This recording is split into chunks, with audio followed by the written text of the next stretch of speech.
Hello and welcome to today's model workshop. Today I'm going to show you how to make sculpted water or rough seas or waves, anything like that you want to achieve that doesn't have to be transparent, so you don't want like clear resin, you just want a beautiful wavy choppy surface. I'll show you how to do that. So I have here my base. It's a marble pot plant base that I picked up for like $5 at Kmart here in Australia. Kmart's really good, recommend them. Whenever you go there, there's always something that you can spot that you can use for modelling. And I have some wire and some screws. So this is for my next project, which is going to be an anti-gravity machine. And basically I want to have it so that it's like floating up here and it's trailing a piece of wire which is meant to be like a hose or a rope or something like that, down into a choppy sea. And that's going to be the way that I suspend my anti-gravity thing, because I haven't actually worked out how to do anti-gravity just yet in my models. Here is a plan of kind of how I'm thinking of suspending it. Cool. So in all this suspension stuff, it isn't actually relevant to sculpting the sea in any of these. I just thought I'd fill you in so you know what I'm doing. To sculpt the sea, basically we need this stuff, plaster of Paris, which we'll be getting onto in a moment. So my plan is to drill holes for these 3 screws, wrap my wire around it, and then have the wire poking out, and then I'm going to put plaster in. So I'm going to go ahead and do that now, save you all the boring bits of watching that.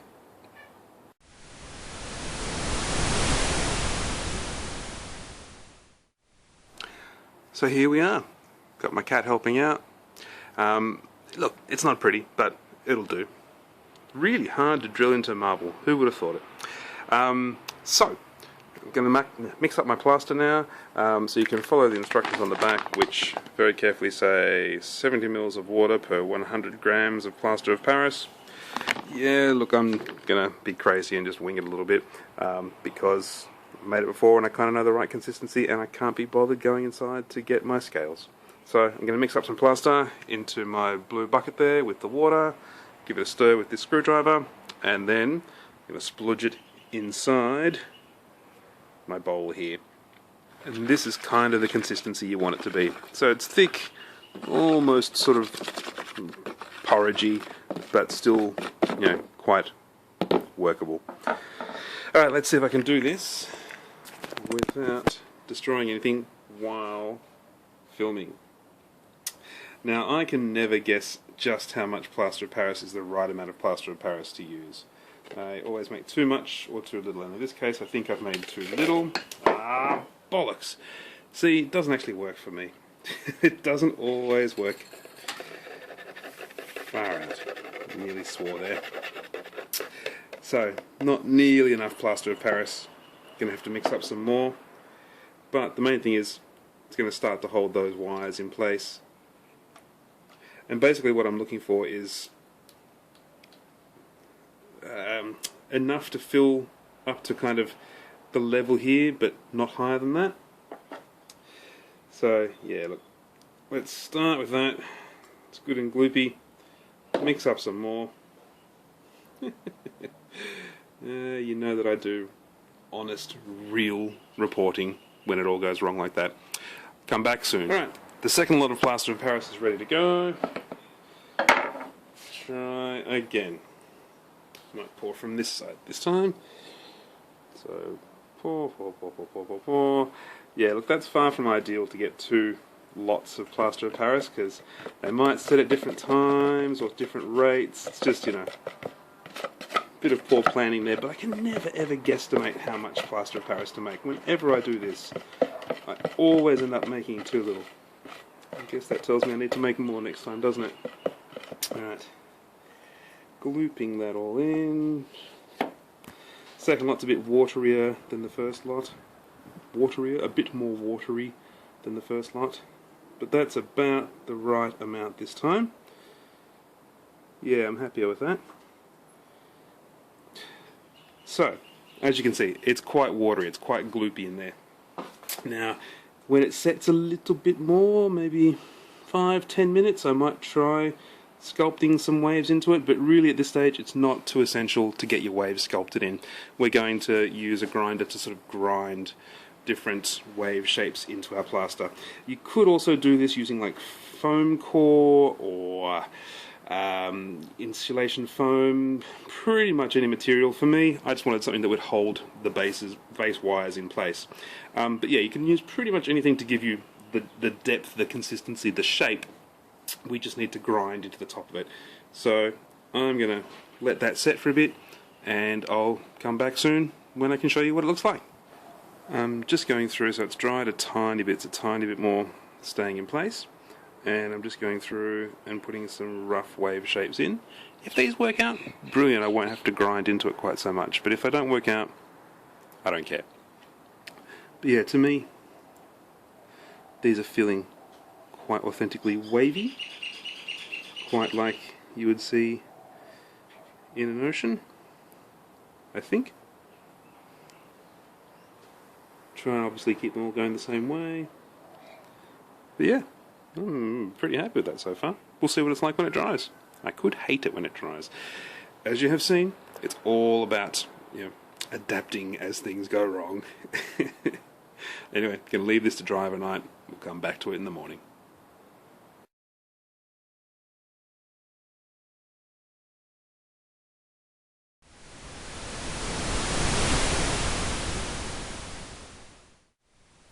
Well, 24 hours later, it's all dry, and here's the result.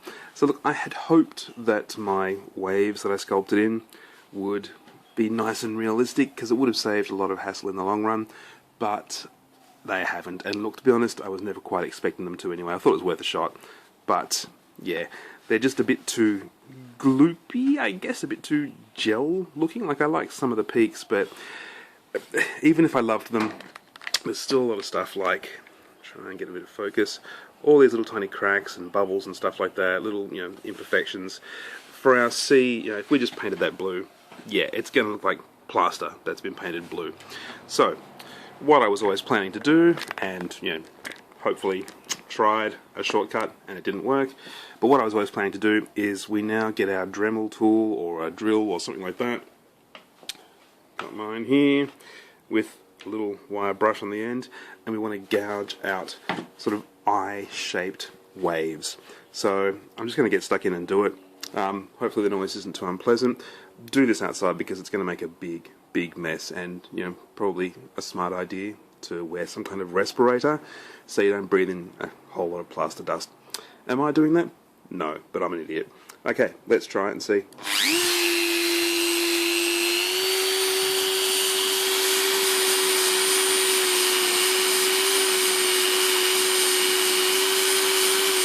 So I'm going to run with what's already there and just kind of make them a bit bigger and a bit more hard-edged, I guess, a bit more fluid looking. I hope that makes sense. At the moment they just feel a bit too blobby, and this kind of gives you, or gives me, a bit more of a sense of, you know, undulations, a bit more of a sense of here's the troughs and here's the peaks. A little bit tricky with these bits of wire, which I haven't had to contend with in the past.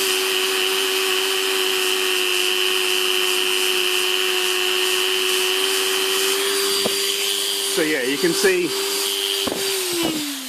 turn that off. I hope you could hear any of that over the noise. So as you can see, I'm just kind of digging in more troughs to make them a little bit more undulation-y rather than just sort of globs with, you know, little bumps in it, which is what it currently is.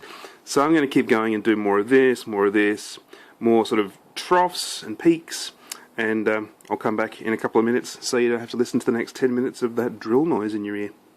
Back soon. Alright, 10 minutes later, and this is what we've got. So I've had a good old grind away at it, and I feel like it looks more authentically like waves now. I hope you agree. There's still some fairly cruddy bits, like here you can see there's some, you know, grinds into the plaster, but, you know, we're going to cover that up so that it's as smooth as we possibly can get it. So like I was saying earlier on yesterday, you can do this with insulation foam as long as it's nice and really thick and dense. You could do this with any kind of material that's nice and thick and dense. Probably not polystyrene. I reckon you'd just end up with big globs of it everywhere and it would probably melt and do all kinds of weird funky stuff. But you know, pretty much any material you can make into water, because in the end it doesn't matter if it's a bit funky, we've got some little air bubbles, we've got some cracks still, blah blah blah, because we're going to cover it over with gesso, artist's gesso, and that's going to make it nice and smooth. Then we're going to paint it, and then we're going to varnish it. So in the end, the gesso is the trick to making it beautiful. So you know, if you had something that was really really porous, like if you wanted to use polystyrene, I guess you could, anything porous, you know, you'd just cover it up with maybe a piece of paper towel. So something like this. Doesn't matter if this has got dots in it.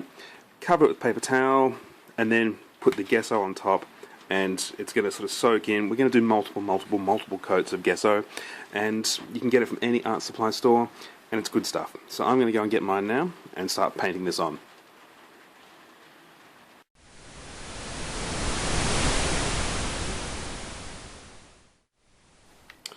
So here is my gesso. It's available from any art supply store. I think this cost me $15, and it's basically artists use it to put down a coat on canvas so that their paint doesn't soak into the canvas, so it doesn't sort of seep through. And that's exactly what we're going to do here. So if you had something, like I was saying, if you had something that was really porous, put this onto it. It stops all your paint seeping through it. Show you the texture. And we're going to do multiple coats. So using a brush, and you want to just sort of keep your brush strokes in line with your waves, if that makes sense. So don't kind of go this way, go in line with your waves, and try and make it as smooth as you can. Like I said, we're doing multiple coats, you know, anything up to a dozen here, and this is going to cover all of those cruddy little air pocket holes. It's going to cover up any bits of funkiness,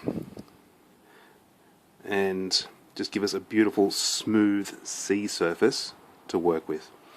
So it's white, can't really see it that well. I'm going to try and get those brush strokes out as much as I can, and I'll keep on going. You get the idea. Here we are, one coat of gesso on, and you can already see it's starting to fill in all those, you know, nasty little air pocket bubbles and stuff like that. So there's big airbrush, there's big brush stroke marks in this. Don't worry about it, it's only the first coat. We're going to get more refined as we go on and try and fix up those streak marks. But for this moment in time, it's fine. I'm going to let that dry and then do a few more coats, and I'll come back to you guys very soon. Oh, I should have mentioned also, tidy up as much of that plaster powder as you can, because that stuff gets everywhere. You can see down here there's a little tiny bit of plaster powder that I didn't get off. It's gotten into the gesso. Just, you know, vacuum up that crap if you can. It gets everywhere. Right, back soon.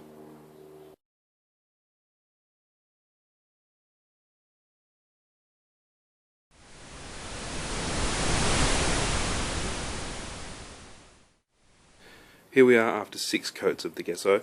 So you can see definitely, you know, all the little tiny air holes are gone, but we do have brush marks. And also, I feel like some of our waves are less crisp than they used to be. They're a bit more rounded now after 6 coats.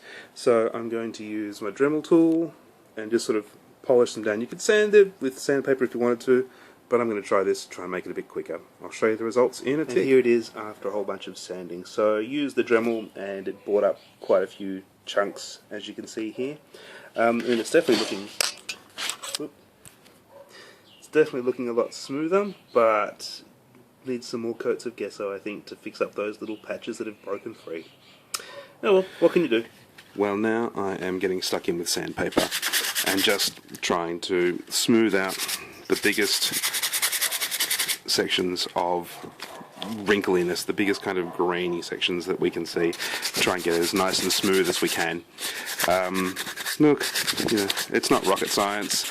The Dremel tool was perhaps a little bit too harsh, and I lost a couple of areas of gesso, but I think, yeah, this is probably the safer way to go, so learn from my mistake. It's nothing special, it's 240 grit, and it's just to get rid of the cruddy bits where you can still see the brush marks basically from the gesso, make it nice and smooth. Yeah, I'll keep going with this, but it's pretty close to being ready to paint. which is rather exciting.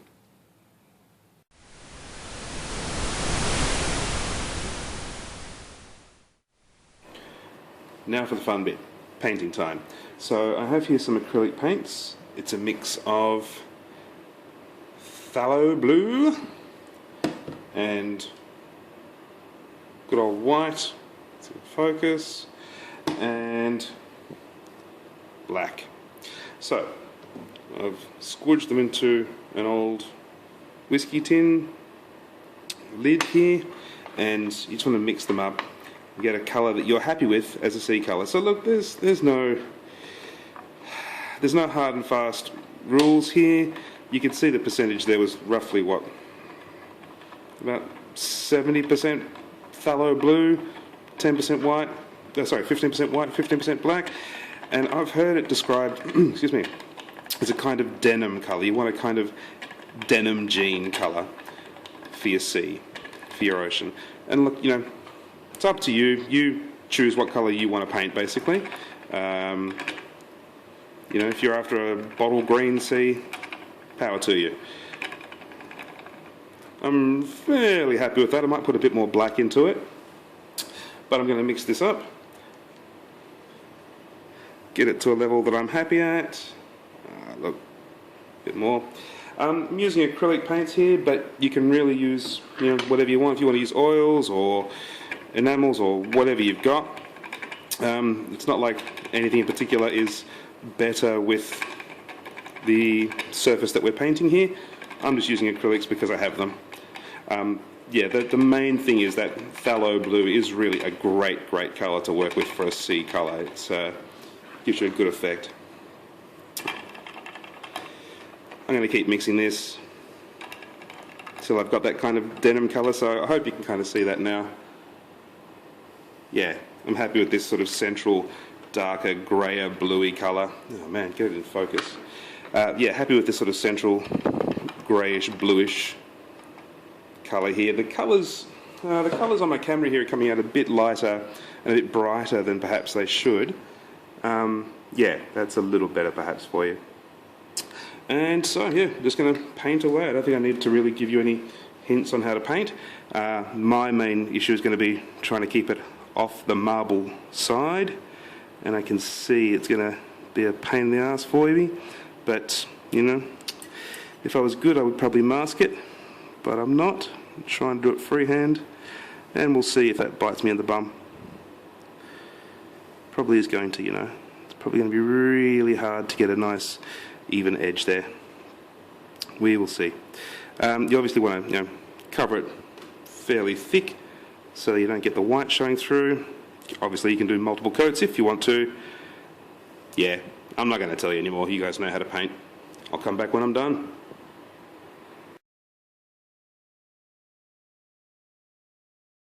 Alright, so I've painted it all. One thing I will say, try and keep your brush strokes in the direction of the waves. Just, you know, makes life easier.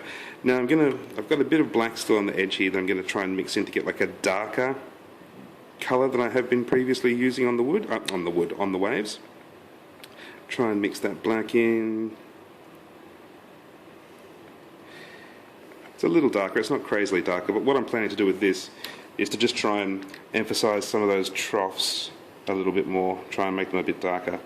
You know what? You can hardly even see that. I'm going to bump up that black quite considerably. And yeah, just, you know, trying to get a bit more definition to those waves so it's not quite so single colour. Let's try and show you what I'm doing. Let's glob in 2 bits of black. So what this is now, maybe 40% black. No, probably about 30% black, I reckon, this splodgy bit here. You can see it's considerably darker. Let's just try and, you know, get that in there fairly blended in while everything's still a bit wet. Yeah, this would be better for oils, to be honest. If I was using oil paints, I reckon I'd be in a better place here, but a bit of blending in will be fine. Still got plenty of the lighter denim colour here if I need to try and soften the edges a bit. And you want it to, you know, still look believable. we'll be covering this with a layer of varnish, and we'll also be adding lots of highlights and stuff, like, you know, lots of sort of foam highlights. So it looks a little bit kids' preschool art projects right now, if I'm being honest. But yeah, we'll give it a bit more modulation and make it a bit more realistic as we go on. So that's not a good thing when you have to say, yeah, it looks a bit kids' preschool project. Not a good sign. Right. I reckon, yeah, I'm going to leave it at that. So, yeah, look, that looks a bit fakey, I have to say. I'm going to try and blend them in a bit more, and then I'm going to leave it overnight, and I'll show you what it looks like tomorrow. And the cool thing is, if you've got paint left over, it's perfect for painting. What are you painting there? Hey, cheeky. Oh, who's that? Mummy. On a boat. That is very cool. It's the mom's. Beautiful.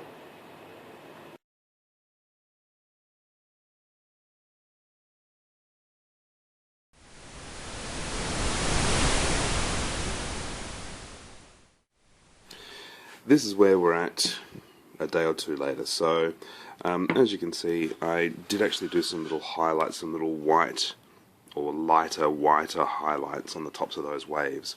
So basically, just while I had all the paint sitting in that little palette there, mixed in a bit more of the white and just daubed it on with a brush, and then tried to, you know, blend it in a little bit as well as I could.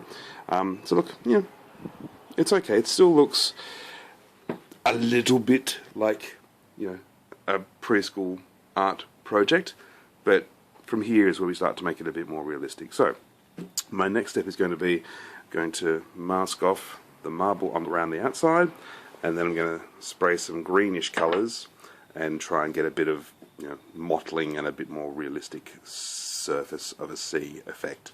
Yeah, I'm going to do that. Come back in a tick. Right, so you can see here the colour I've mixed up. So it's roughly about half deep green and half sky by Tamiya. Look, there's no exact science to this, you know, just go with whatever you think feels right. Have a look at some photos online, try and find some decent references. It's quite thin, so it's probably more about the consistency of milk, and I'm going to spray it on a very low PSI so that it's not, you know, blurting out really hardcore, you know, really defined. I want quite subtle transitions on the areas that I'm doing. So I've looked at a couple of photos online of ocean waves. Look, I'm a tiny bit uncertain about this blob here, but we'll see how we go. I've masked off my marble surround, so hopefully that doesn't get too much green crap on it. And let's give it a crack. So if you have a look on the edge of the box here, you can see just how little is kind of coming out at any one time. I'm pretty happy with that. Now let's just get in there and put some greenish blobs in places.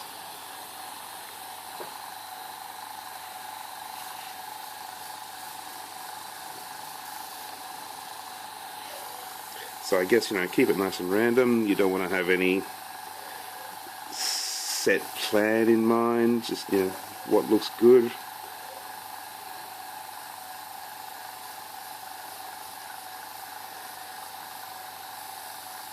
You know, keep it quite natural would be the order of the day.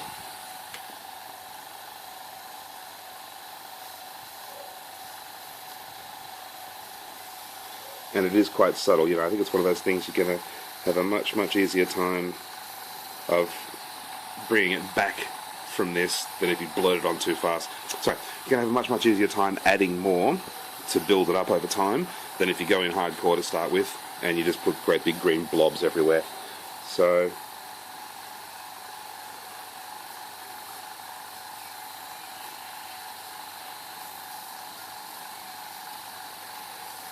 might try and get a little bit of it along the tops of those waves as well, because I quite like that effect.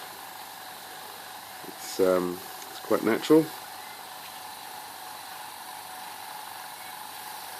and it's perhaps a bit more realistic than the brushed on bits that I did.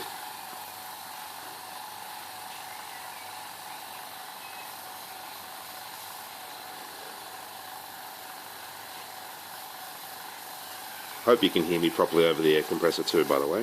If you can't, I don't know, write me a letter and complain.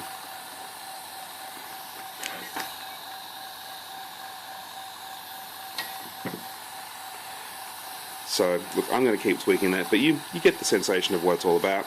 I might do a little bit, tiny bit more, build it up a bit more, but you get the idea.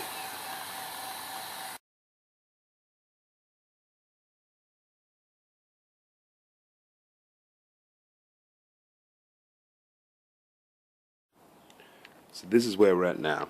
I am fairly happy with it. The spray paint yesterday definitely added something, those sort of lighter misty areas, but I feel like it needs a little bit more green into it, so I'm going to just get in there and do a bit more airbrushing of the green. This is where it's beautiful that if you've used acrylic paints, you can just go crazy. So I could do an oil paint wash here. Really thinned oil paints would look amazing, or you can use enamels. You can basically chuck whatever you want on top of this solid acrylic base and it's going to be fine. But yeah, I'm going to do this now. Got my airbrush pretty much ready, got my green paint ready, just getting it sorted here. I'm hoping to do a really thin layer, so I really don't want this to be overpowering, so I'm going to thin it down quite a lot. Yeah, I think that'll be fine. Alright, let's crank this baby up. I'll lower my PSI, so it's probably going to be on about 10-15 PSI. Whole table's wobbling, sorry. Just going to do a quick test on the side of my pizza base here, the pizza box. That's what I use for all my airbrushing. It's a really easy, portable little studio. Yeah, I'm happy with that. Let's give that a crack. I hope the camera's not wobbling too much. It's the same as yesterday, there's no hard and fast rule on what you should be doing or where you should be doing it. Just try and keep it nice and random, I think, is the only advice I would offer.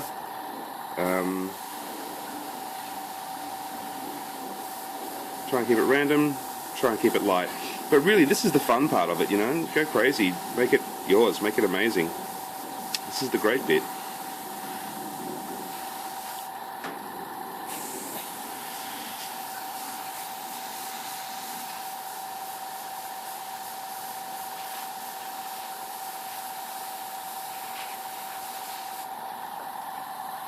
So probably not immediately terribly visible, to be honest, on the camera here.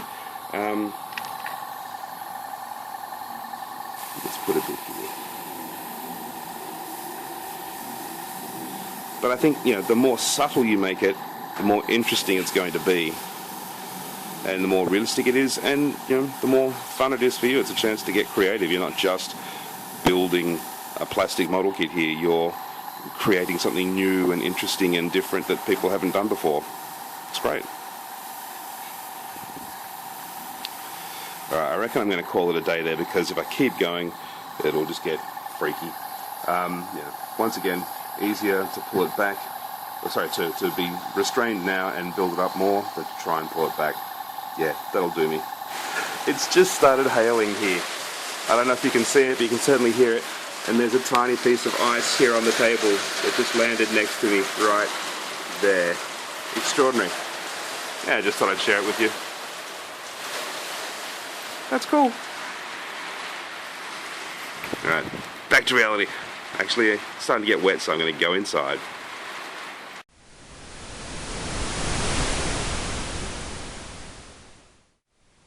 Okay peeps, this is where it gets cool. So this is another step that takes you past preschool, picture of the water to actually looking like an amazing model.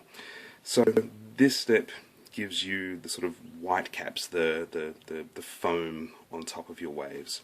So you just get yourself an average cotton ball and take a little piece, and you want to sort of splay it out into a very fine web of fibers.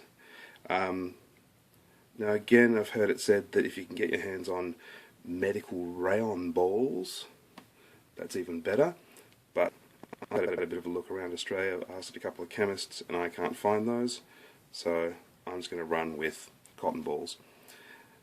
And basically if you chuck it on there like that, it looks like crap, first to say. But the trick with this is that we tamp it down with varnish. So I've got here some Liquitex high gloss varnish. Cost me 23 bucks, and it is good stuff.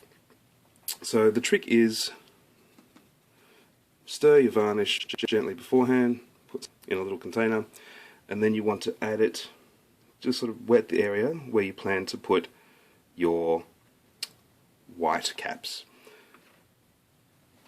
So I'm actually going to start off with this one. I think this one's probably a better size. Pop it down. And at the moment, that still doesn't look like much. I'll get in closer there. That looks pretty average, really, doesn't it? But here's where it gets cool. So I'm going to zoom in a little tiny bit. Try to zoom in a little bit. Come on, zoomer. Zoom a bit closer rather than stuffing about.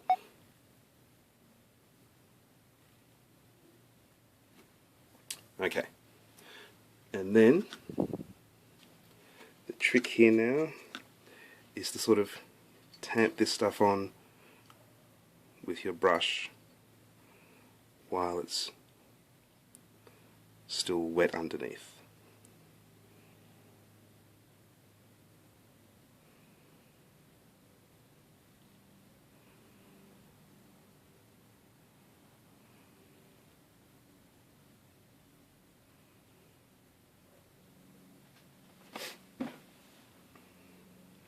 So there's our first one, and obviously you don't get it how you want it to look, so I might use a toothpick just to scrunch it up a little bit more.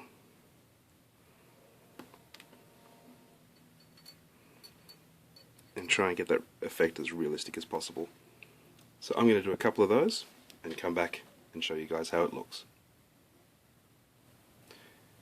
Here's the second one. So I've put a bit of medium down around there. Grab your web of fabricy cotton ball-y stuff. So I'm actually using a slightly chunkier brush this time. Excuse me. And just tamp that stuff on. Push it on down and tamp it in until you get something that looks like foam on waves. I'll keep going. So you can see with a little practice it becomes quite satisfying actually. It's really quite an easy process. So apply some glue, chuck down a glob of cotton ball, and then tamp it down with more varnish. It really is very satisfying, and you'll really you'll pick up a technique, a way that works, that gives you quite a realistic effect. So it is really lovely. Try and do sort of a patting, dotting motion like this. Try not to drag it too much, or you'll tend to get clumps and lumps. I mean, if you're after clumps and lumps, fine, you're sweet. But yeah, this way I find gives me the best result, and yeah, just enjoy because it's fun. I'm going to keep going. All up here I've used about half of one cotton ball, so you can see it goes a long way. It looks like a blue pizza. So that's my waves. I'm going to let those all dry, and then once they're all dry we come back. Sorry, terrible camera work. I so need a lazy Susan thing to turn things around a little turntable. Anyway, once this is all dry, come back, varnish the whole lot with a couple of coats of the Liquitex again, and then it's going to be done. So yeah, you can see it's quite an interesting effect. It's quite realistic. Certainly I hope so. Yeah, once it's all wet it will look better. But yeah, it's really satisfying. Tricks for that stuff. Use it really sparingly. A little goes a long way. Lots of dab motion rather than brush motion. And it's really fun, and it's freaky, and it's great. It's a bit creative. It's a bit out of your control. It's what I love about weathering and stuff like this. The natural stuff, just, you're never quite sure where you're going to end up, and I like that. Anyway, that's that. We'll come back when it's varnishing time. Going to leave this for about 24 hours to set.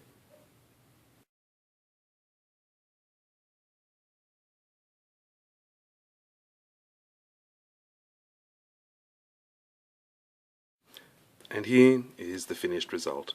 I'm pretty happy with it. So, you know, look, the technique is quite simple. There's nothing complicated in the technique. There's a little bit of artistry involved in the painting to get those nice color modulations, and there's a little bit of artistry involved in the white caps, the foam. Excuse me. But, you know, the actual technique, anyone can do. It's just a matter of practicing, I think. You know, it's just a matter of having a crack and seeing how it goes, and if you don't like it, either resurrect it or, you know, kill it and start again. But, you know, anyone out there can do it. The materials are cheap. The way to do it, there's nothing esoteric about it. All your materials are either stuff you already have at home, or you'd get them at your local art supply shop pretty cheap. And, you know, it's a really effective way of doing waterline ship models, or, you know, any kind of ocean effect that you want. I'm tremendously happy with it. I'll take some photos, and I'll also show you a photo of the reference pic that I was working from the whole time, that I particularly loved. You know, let me know in the comments below if you think that I got close. Let me know if there's anything that you think I missed horribly. The whole diorama will come along, and you'll get to see what these clunky bits of wire are all about a bit later on, in a few weeks, stroke months time. But otherwise, I hope this has been educational and informative, and don't be intimidated by it. Have a go. There's a bit of magic, and there's a bit of everyday stuff involved, and the magic is the fun bit. Yeah, thanks guys, thanks for sticking with me. I know it's been a really long video, this one, and if you have any questions below, just any questions at all, just comment below, get in touch, happy to answer them. Hope it's been helpful. See you later guys, bye.